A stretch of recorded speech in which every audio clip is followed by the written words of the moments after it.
বৃষ্টি মানে অলসতা কাজ করে। তো ফার্স্টে জানলা পেয়েছিলাম। এরপর ভাবলাম যেহেতু প্রচুর বৃষ্টি হচ্ছে তো আরেকটু ঘুমাই। তো ঘুম থেকে উঠে দেখি একদম ৭টা বেজে গিয়েছে। এরপর তো আমি লাফ দিয়ে ঘুম থেকে উঠে তাড়াহুড়া করে রান্নাঘরে চলে আসছি।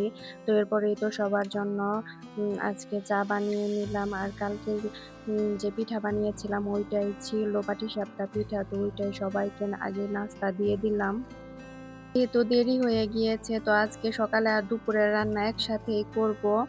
এদিকে আবার কারেন্টও চলে গিয়েছে। বৃষ্টির মধ্যে কি যে একটা অবস্থা, এদিকে কারেন্টও নেই। এরপর আর কি আর করার, এই তো ভাত আমি গ্যাসেই বসিয়ে দিয়েছি। আর মা এদিকে আমাকে সবকিছুই কেটে ধুয়ে বেছে দিচ্ছিল।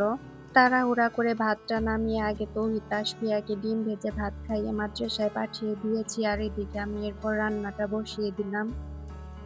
আজকে মাছ ভুনা করব, কচু দিয়ে মাছ দিয়ে রান্না করব, ডাউল আর কচু শাক দিয়ে একসাথে বড়া বানাবো।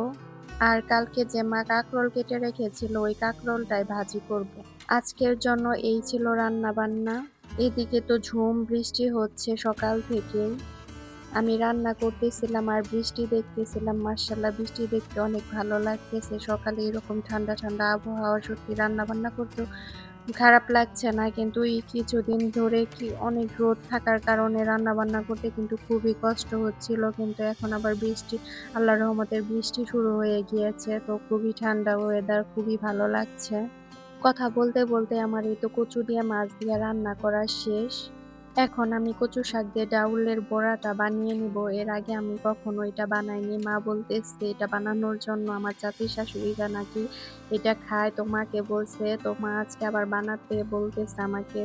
এর আগে কখনো এই কচু শাকের বড়া বানাইনি। তো আজকে ফার্স্ট টাইম এই কচু শাকের বড়া বানাবো। এখানে কচু শাক ছোট ছোট করে কেটে এরপর কর্নফ্লাওয়ার, ডাউল বাটা, এরপর কাঁচামরিচ, পেঁয়াজ, সাথে পরিমাণ মতো হলুদ, মরিচ দিয়ে এবং আদা রসুনের পেস্ট দিয়ে খুব ভালো করে মেখে নিয়েছে। এই তো এরপর বড়ার শেপ দিয়ে ভেজে নিলেই হবে। কর্নফ্লাওয়ার আর চাউলের গুঁড়ার কারণে এটা কিন্তু খুবই মচমচা হয়। তো খেতেও অনেক ভালো লাগছে। আলহামদুলিল্লাহ, সত্যি অনেক মজা হয়েছিল। তো আমি এটাকে ফার্স্টে খুবই উল্টিয়ে পাল্টিয়ে খুব ভালো করে ভেজে নিচ্ছিলাম। বৃষ্টির দিনে এই ঠান্ডা ঠান্ডা ওয়েদারে কিন্তু গরম গরম ভাজা পোড়া খেতে ভালোই লাগে, তাই না? আমি আর মা তো আজকে সকালে ভাতই খাইনি। তো এই বড়াগুলো ভেজে আমি আর মা সস দিয়ে এই বড়াগুলোই শুধু খেয়েছি। আর আজকে সকালে আমরা কেউই নাস্তা করিনি। গরম গরম এটা খেতে সত্যি অসাধারণ লেগেছে। তো আজকে বৃষ্টি বিলাস করতেছিলাম আর আমি আর আমার শাশুড়ি মা এখানে সস দিয়ে এই তো বড়াগুলো খাচ্ছিলাম। সত্যি অনেক মজা হয়েছিল বড়াগুলো।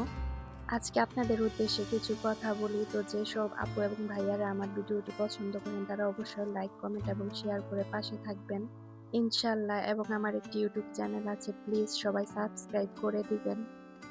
আজকের ভিডিওটি এ পর্যন্তই। দেখা হবে অন্য কোনো ভিডিওতে। সবাই ভালো থাকবেন। আল্লাহ হাফেজ, আসসালামু আলাইকুম এবং আমার জন্য দোয়া করবেন।